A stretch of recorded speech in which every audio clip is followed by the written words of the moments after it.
When you've been married long enough, you start to pick up on the small shifts.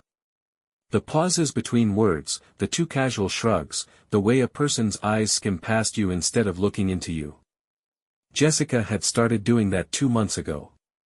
At first, I told myself I was imagining it, maybe work stress, maybe we were both a little burned out.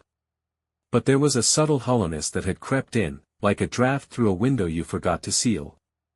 It was there in the way she started wearing perfume to coffee runs, how she started turning her phone upside down on the table, or how she suddenly had after-hours strategy calls that involved whispering in the bathroom with the door locked. Then came the announcement. She told me about a last-minute team-building seminar in Seattle, corporate mandated, she said, 4 nights, 5 days. She acted annoyed about it, played up the inconvenience, even tossed a sarcastic line about trust falls and hotel breakfast buffets. I didn't argue. Just kissed her goodbye at the airport and told her to text when she landed. She did. A blurry photo of a hotel room with a bottle of water on the desk and a welcome folder in the corner. It looked legit enough. The first day passed quietly. I buried myself in client work, ordered takeout, and figured I'd use the week to catch up on sleep. But the second day was when the current shifted. Completely by accident. I was on the phone with Jessica's company's billing office about a software subscription that had accidentally charged my card instead of the company card. Just a simple correction. A woman answered, friendly, helpful, and I asked if she could route me to someone in Jessica's department. There was a pause, then a cheery explanation, oh, Jessica's out this week, she's using some of her vacation days. At first, I didn't even register what I'd heard. I actually thanked the woman, hung up, and stared at the phone like it might explain the mix-up. Then it clicked. Vacation days. Not a seminar. Not a company trip. Not a required anything. Vacation.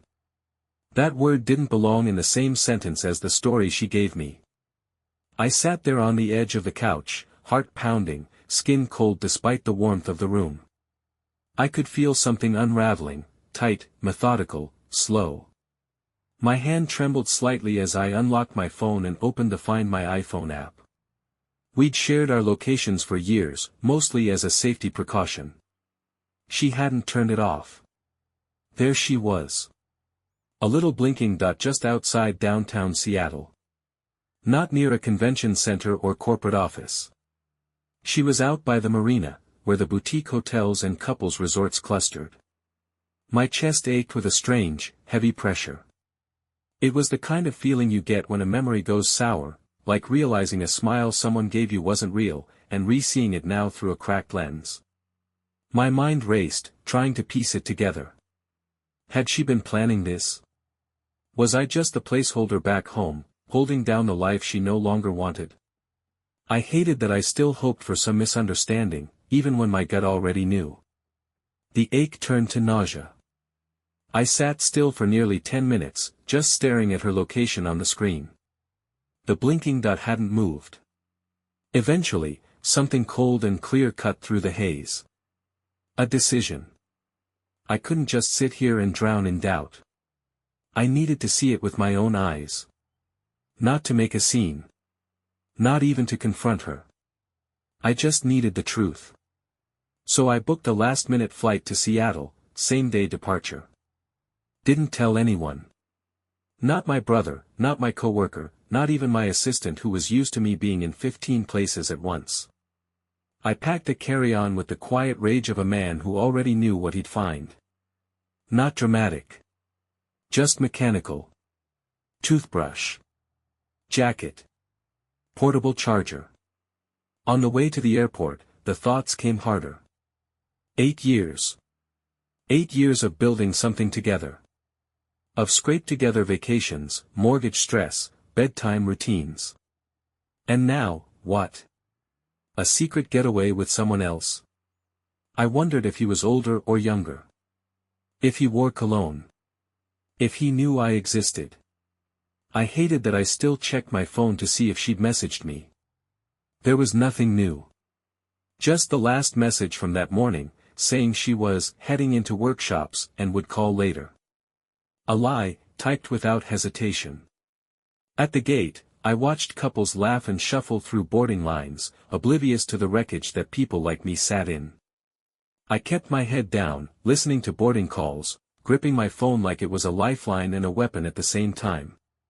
The location still hadn't changed. She was staying put.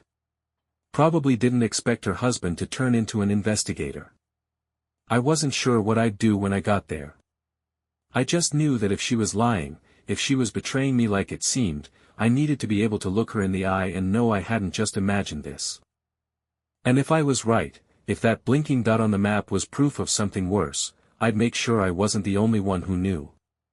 Seattle greeted me with fog and drizzle, as if the city itself had a secret to keep. The air felt heavier than I remembered from past trips, like it knew something I didn't, something I was about to find out for myself. I checked the blinking dot again, still anchored at the edge of the marina, just outside the downtown cluster. The pin hovered over a name I didn't recognize. I tapped it. An upscale wine bar connected to a boutique resort, the kind of place people go not for work, but for intimacy. Everything inside me clenched. I didn't rush. I didn't panic. I moved like someone who already knew the ending, just walking into the scene to confirm it. The wine bar had soft music, low lights, and an atmosphere designed to feel exclusive, velvet chairs, oversized windows overlooking the water, candles on every table. From the entrance, I spotted her almost immediately. She sat with her back half turned to me, hair tucked behind one ear in a way I'd always found beautiful. Across from her sat a man in his 40s. Chad, as I would later learn. Tanned, gym-polished, and cocky in the way only a man with a stolen moment could be. He leaned in close, laughing at something she said. She tilted her head the same way she always had with me when she wanted to be charming. That moment was surreal. Watching her laugh like that, watching her light up for someone else, it felt like looking at a painting you thought you owned, only to realize it had been sold to someone else long ago. I walked in without hesitation. My steps felt slow, deliberate, almost detached from my body. A few people glanced up as I made my way to their table, but the room stayed hushed and intimate, as if it couldn't comprehend that betrayal might exist inside it. She didn't notice me at first.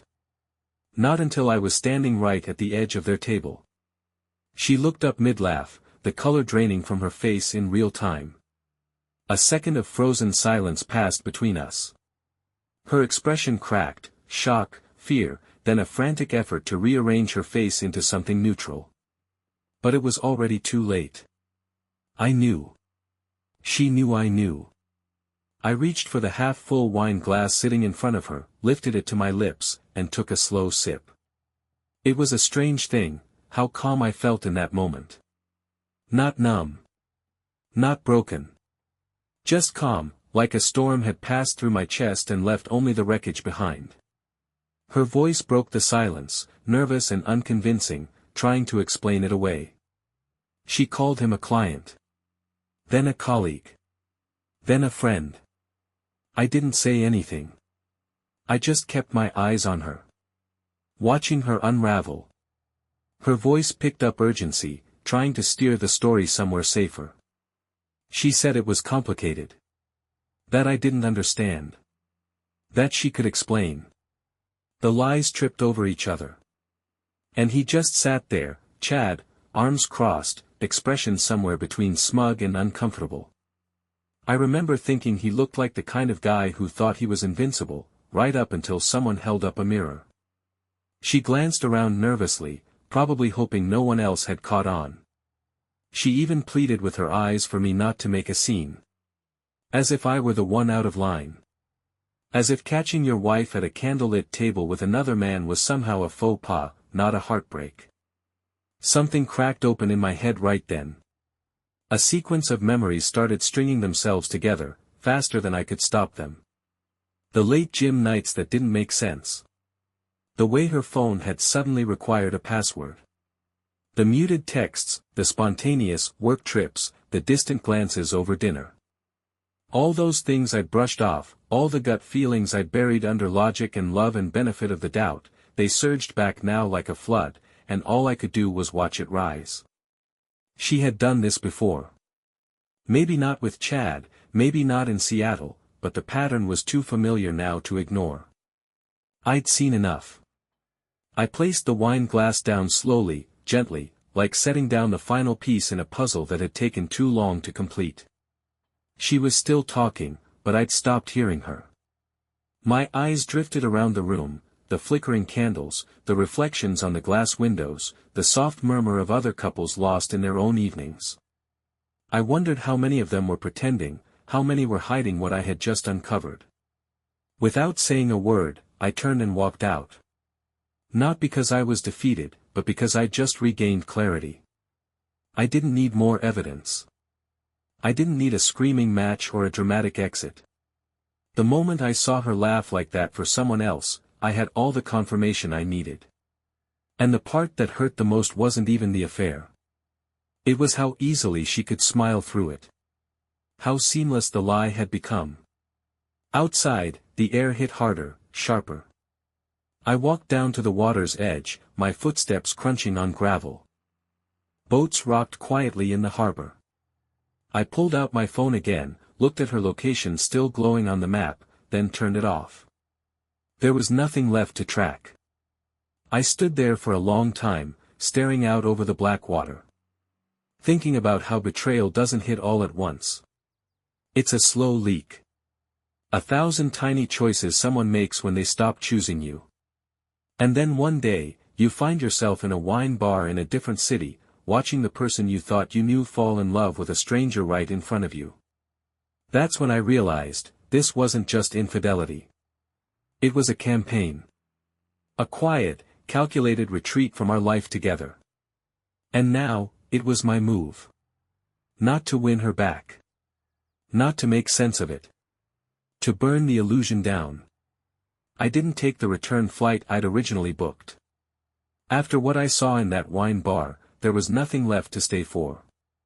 No conversation, no confrontation, no last-ditch effort to hear her version of the story. I had watched her lie with a smile on her face. That was more final than any signed paper. I flew back 2 days early. No warning. Just slipped into our neighborhood quietly, parked at the end of the street so my arrival wouldn't be obvious, and unlocked the front door like it was just another Tuesday. But it wasn't. It wasn't home anymore. Not really. The air inside had that eerie stillness of a place that no longer feels lived in. Her travel bag was gone, the scent of her perfume lingering faintly in the hallway like a ghost still clinging to the illusion. I set my bag down, stood still for a moment, and listened. Silence. I walked through the rooms methodically. Not like someone coming home, but like someone searching for something that didn't want to be found. Our bedroom was spotless, too spotless. Her side of the closet half emptied, as if she'd been preparing to leave altogether. The charger for her work laptop was gone. The box under the bed where we used to keep old birthday cards and trip souvenirs had been cleared out. That hurt more than it should have. She wasn't just cheating. She was erasing the evidence we'd ever had anything worth remembering. What hit hardest was the iPad on the nightstand. I picked it up, not expecting much. She barely used it anymore. But as I opened the Messages app, synced with her iCloud account, it all came flooding in, words she deleted on her phone but hadn't wiped here. Hundreds of messages. Nicknames. Inside jokes. Plans. And one phrase that came up over and over again, "It'll all be ours soon." That line stuck with me. Scrolling through the texts, I saw the timeline unfold in reverse. She hadn't just fallen into this. It had been carefully nurtured over months. Weekend rendezvous under fake excuses. Client dinners that ended in hotel rooms. There was even a thread about how to break it off cleanly without me making things difficult. I read every word until the screen blurred from exhaustion and rage. I found a receipt for the resort tucked into her desk drawer. Not her work card. Our joint account. 5 nights. Suite upgrade. Spa package. Champagne welcome. All billed under my name. She hadn't just lied, she'd used my money to do it. The final insult wasn't just the betrayal, it was the arrogance. She thought she'd get away with it. I didn't lose it. I didn't punch a wall or scream into a pillow. I sat down on the edge of the bed and let the silence settle over me like armor. Because this wasn't heartbreak anymore. It was clarity. She returned late the next night, suitcase wheels clacking against the wood floors like they didn't belong here. Her face flickered when she saw me, first surprise, then annoyance, then carefully assembled concern. She launched into excuses quickly. Said I was overreacting. Claimed she just needed space. Said Chad was just a friend helping her work through some things. I'd seen it before, this version of her, all empathy and rehearsed vulnerability. But there was no soul behind it. It was a mask. One I had fallen for far too long. She tried flipping the narrative. Said I'd been distant, that maybe we'd been on a break emotionally, that she didn't want to hurt me, but things just happened. The mental gymnastics would have been impressive if they weren't so disgusting. I didn't argue. I didn't defend myself. I didn't even speak. I just listened, nodded a little, and let her think she was winning. The more she explained, the more rope she gave herself. What she didn't know was that I had already seen everything. And I was just getting started. After she went to bed, alone, in the guest room she now pretended was temporary, I began building. I pulled up bank statements, traced every expense from the past few months, and cross-referenced hotel charges, Uber rides, and mysterious Venmo payments to a name I now recognized. Chad had even been paid out of our emergency fund, labeled as consulting services. It was almost laughable. The more I dug, the deeper it got. I found calendar invites she forgot to delete, emails she forwarded to herself with attachments labeled for personal reference. A PDF of divorce attorney referrals she'd saved 3 weeks ago. The cherry on top was a photo buried in her downloads, a selfie with Chad, wrapped in a towel, matching champagne flutes in hand. It was dated the same night she told me she was working late on a deadline. That's when I knew I wasn't just going to leave. I was going to make sure she didn't forget what she did. Not now, not ever. The first move was her boss. I forwarded the receipts, the location data, and a gentle note suggesting he review the company-sponsored trip she had taken during scheduled work hours. I made sure to time it for a Monday morning. Let the week begin with a bang. Then came the deeper cut. Chad had a wife. I found her with 3 clicks. A shared anniversary post on Facebook, his name tagged, her profile public. She looked sweet. Normal. The kind of woman who probably believed her husband was away on a fishing trip. I sent her a message, nothing emotional, no rant, just the facts. Dates, receipts, photos. I let the truth speak for itself. She didn't reply right away. But I didn't need her to. I printed everything I found. Made a neat little folder and labeled it, for legal use. I wasn't going to confront Jessica yet. No point in warning her. She'd see the consequences soon enough. She kept playing pretend the next few days. Acted like she was just going through something, said she needed time to think, asked if I could sleep in the office for a while to give her space. Every request was a test, to see if I was still under her spell. I played along. Smiled. Said I understood. Let her think she still had control. But the truth was, she had already lost. I wasn't her husband anymore. I was her reckoning. The day the email landed in Jessica's boss's inbox, I was already 2 steps ahead. I didn't expect a reply, didn't need one. I had written it like a report, just facts. No anger, no bitterness. A tidy package of receipts, screenshots, hotel bookings, and calendar discrepancies.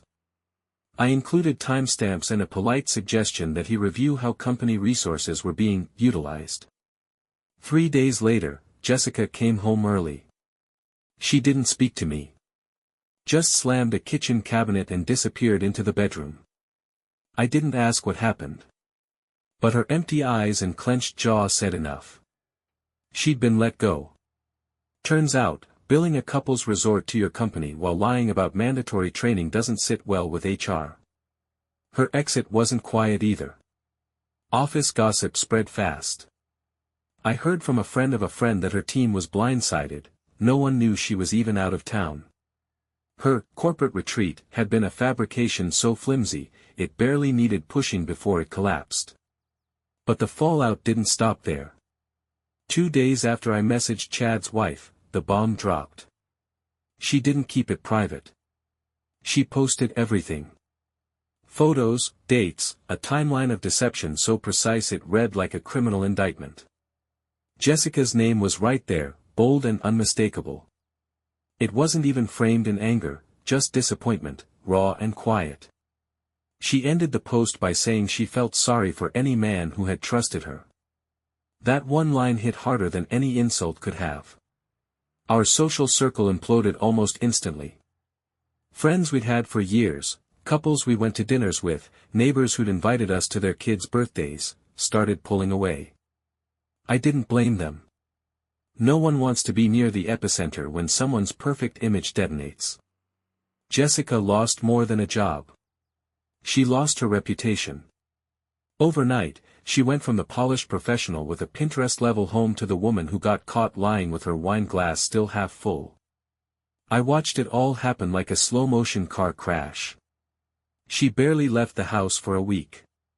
She started sleeping late, skipping showers, pacing the kitchen in the same sweatshirt for 3 days straight.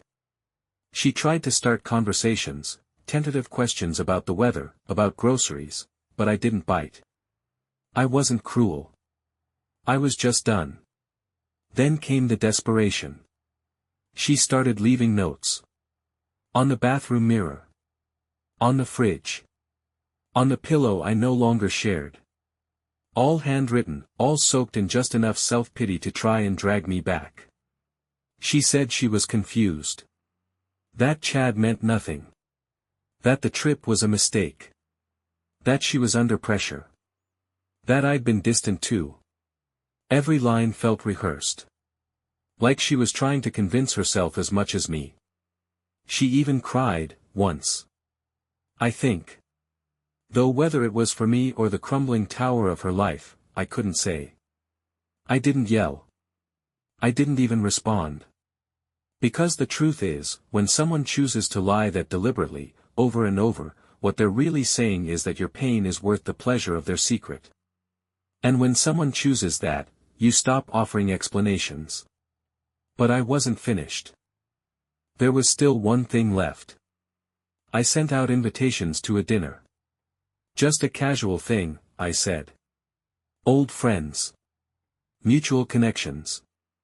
A bit of closure after a long stretch of silence. The responses came back quickly, curiosity disguised as support. Everyone wanted to know what had really happened. I planned it carefully. Rented a private room at a small Italian place downtown. Nice lighting, soft music, long tables with real candles. I played the part perfectly, gracious host, small talk flowing, smiling like a man who had found peace. Jessica came too. She didn't know what I had planned. But she came. Probably thought this was my attempt at salvaging something. Maybe she thought the sympathy of friends would do the work her apologies couldn't. About halfway through the meal, I tapped my glass. The chatter dimmed. People leaned in.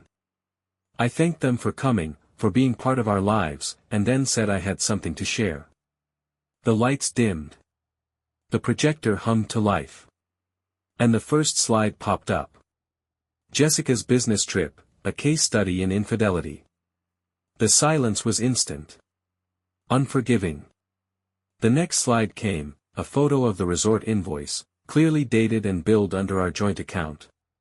Then a screenshot of her messages to Chad, all smiles and plans and promises. Then a photo of them at the wine bar, heads tilted in, candlelight glowing like a spotlight on betrayal. I watched the room, not the screen. Watched the expressions shift. Disbelief. Disgust. Sadness. Even some anger. Jessica sat frozen. Pale. Breath held. Her wine untouched. The final slide was simple. A black screen with white text, "I just wanted the truth to be heard once. Now you can all decide for yourselves." I ended the presentation with a thank you and walked out. No drama. No final speech. I left her sitting there, surrounded by the people she once fooled, with nothing left to say. Just the wreckage of her own choices, laid bare under dim lights and pin-drop silence. Later that night, I stood on our back porch with a drink in my hand and the sound of cicadas in the distance. I could still feel the tension in my chest, but something in me had shifted. This wasn't about getting even anymore. It was about making sure the truth didn't die in whispers. The courtroom didn't feel like a place of justice. Not at first. Just another bland government building with flickering lights and that faint scent of old paper and quiet desperation. I sat at the front, my lawyer beside me, thick folders stacked neatly between us like towers of silent proof. Jessica was across the aisle, her expression guarded, her eyes puffy beneath careful makeup. She looked like someone trying to wear dignity over panic. This wasn't the dramatic face-off I'd imagined once, back when the betrayal was fresh and my blood still boiled. Now it was just a slow, inevitable procession. Every piece of evidence I had, every transaction, every message, every photo, had been prepared, indexed, and delivered in a way that even the calmest judge couldn't ignore. My lawyer led with precision. Showed how the resort was paid from our joint account, misrepresented as a business expense. How Jessica had redirected funds under false pretenses. How the timeline of her affair overlapped with lies about company events. The texts. The hotel receipts. Even the photos from the dinner presentation, filed into the record without a flinch. By the time her lawyer took the floor, the damage had already settled in. He tried, to his credit. Talked about emotional distress, marital miscommunication, and the complexity of modern relationships. But it all sounded thin, like someone trying to write poetry in a courtroom. The judge wasn't moved. The facts were too clear. Too structured. Jessica didn't say much. She looked down a lot, her fingers clutching the edge of her sleeve. The confidence she once wore like armor had vanished. When the ruling came, it was swift. Full control of the shared assets granted to me. House, savings, retirement accounts. No alimony. Not even a split. Her conduct, the judge said, demonstrated willful deceit. The court wasn't obligated to reward dishonesty. My name was cleared, not just legally, but symbolically. The years I had poured into that marriage, quietly, consistently, with trust, hadn't been erased. They'd simply been ignored by someone who believed she could rewrite reality. Jessica didn't cry. Not in front of the judge. But her face crumpled slightly as we stood to leave. She exited quietly, without a glance in my direction. A week later, I heard she'd moved in with her sister on the other side of town. Her savings were gone, job prospects slim. Chad had ghosted her, blocked her number, erased her from social media, left no forwarding information. Some said he was already back with his wife. Others said he was never really leaving her to begin with. Jessica was alone now. Left with the consequences she thought she could outrun. And I wasn't angry anymore. One evening, I sat at my desk with a journal I hadn't touched in years. Just a blank page, a pen, and the weight of everything that had unfolded. I wrote one line across the center of the page and underlined it twice. When someone chooses fantasy over loyalty, let them live in the dream alone. I didn't need to write anything else. A few days later, I booked a solo trip to the coast. No plans, no itinerary. Just the same stretch of shoreline she had lied about, her so-called team-building seminar destination. I went not to retrace her steps, but to overwrite them. I wanted to reclaim the space in my mind where those images lived, her laughter in candlelight with someone else, her lies wrapped in casual texts. The resort she stayed at sat quietly at the end of the beach. I walked past it once, hands in my pockets, not even slowing down. No need to stop. I found a bench further down the shore, away from the noise, and sat there as the sun began to fall toward the horizon. The sky shifted in slow gradients, orange melting into gold, pink brushing against pale blue. Waves rolled in soft and even, as if the ocean was exhaling. For the first time in months, I felt still. Not happy, exactly. Not yet. But peaceful. There was no need for closure. I'd already built it myself. Piece by piece. Truth by truth. She had tried to paint me as the distant one, the inattentive husband. But her story fell apart the moment people saw mine. Not because I fought louder, but because I fought smarter. As the last edge of sunlight disappeared, I leaned back against the bench and let the quiet settle in. It's a funny thing, lies. They hold together for a while, sometimes long enough to convince even the person telling them. But eventually, they collapse, not because they're caught, but because someone simply stops believing them. And when that happens, the illusion dies faster than the truth ever could. That was the moment I realized something simple, something final. Funny thing about lies. They fall apart the moment someone stops believing them.